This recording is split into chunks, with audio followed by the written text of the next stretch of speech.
Hey travelers, there has been just a ton of stuff that's been happening in travel news in the last couple of weeks, so I thought I'd give you a quick update. The first one that is probably going to affect a lot of you that you need to know about is that Mexico is going to be implementing a tourism tax, and that's as of April 1st. Now, it's 224 pesos, so that's about 10 bucks American. It's, not a huge hardship, but it is something that's going to be enacted, and that is going to be in the state of Quintana Roo, which is Cancun and the Mayan Riviera. So if that's your destination, just be aware that that's going to be starting April 1st. Now, you may not be a cruiser. I prefer all-inclusive, a little bit more free to explore stuff without being constantly on the clock. But this is some really cool itineraries that even if you're not a big cruising fan, you definitely do not want to miss out on this because the itineraries are really cool. Royal Caribbean has announced that they are going to be cruising from Nassau in the Bahamas, and their itinerary includes Grand Bahama Island or Freeport, and also Cozumel. So that's kind of a different itinerary. You also get 2 full days on their private island, which is Coco Cay. Because this was so popular, they've announced that they're also going to be sailing from Bermuda. And that one I know includes itineraries that stop in the Bahamas. Some really cool looking itineraries and some different options of places to go. Celebrity Cruises is going to be sailing from St Maarten. So that's the island where you can sit on the beach right beside the runway and you can see these massive planes landing or taking off right over top of you. It is the coolest thing ever. And just a little hint, the food on St Maarten is amazing. And I brought home a massive Gouda cheese wheel that was literally bigger than my head. And it was like 20 bucks. Chop it up, put it in the freezer. You got cheap cheese for the rest of the year. It's totally cool. Anyways, sailing from St Maarten, they've got 2 options for itineraries. It's either Aruba and Curacao and Barbados, which are all really amazingly interesting places to visit. Or you can go to Tortola, which is the U.S. Virgin Islands, as well as St. Lucia and Barbados. So some really cool itineraries there. They have said that the promotional pricing is starting at like $2,000 per person. That's American, of course, and doesn't include taxes and port charges and stuff like that. But it does include round-trip airfare, so that's pretty cool. And that's in a veranda cabin. The pricing is really amazing. Crystal Cruises is a slightly smaller ship size, and they're going to be cruising from Nassau in the Bahamas or Bimini, and they are doing an exclusively Bahamian itinerary. So it's a really great way to see some of the smaller Bahamas islands.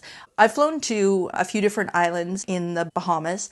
They're all really unique and really interesting and really gorgeous. So to be able to go on a cruise ship and not have to be packing your bags, getting on a plane. I mean, the plane is amazing because you're flying over top of that amazingly crystal clear water. So that in itself is a treat. But, being able to have all your food is included and all your drinks included is a pretty cool experience. You sail from, like I said, Nassau or Bimini, and you have 5 other islands that you are going to see in the Bahamas on that itinerary. Now, with all 3 of these cruise options, you must be fully vaccinated. Now, if you're in the UK, you'll be interested to hear that Disney is also offering cruises, and they're actually considering sort of a staycation concept. So it's a 2, 3, or 4 night cruise. You don't actually get to stop in any of the ports. It's going to depart from, there's I think 5 different ports, including Liverpool, Southampton, obviously. And it's just a cruise. It's going to basically cruise to nowhere, but you will still get all the Disney entertainment and activities and all that fun stuff on board the ship. So a great way to sort of get away without getting away, I guess. Things are a little bit different in the UK, where they have actually had a travel ban against non-essential travel. So basically, if you are traveling for non-essential purposes, you face a fine of £5,000. So it's a pretty hefty deterrent against non-essential travel. Interestingly enough, over 50% of Britons have at least received their first dose of COVID vaccine. So I'm not sure how that balances itself out or justifies it, but it is what it is.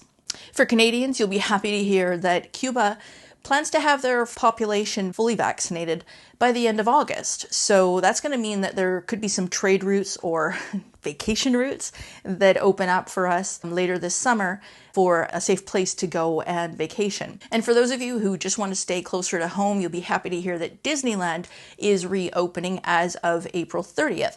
Disney World over in Florida, that's been open for several months now, and there really haven't been any major issues. So yeah, Disneyland opening up April 30th.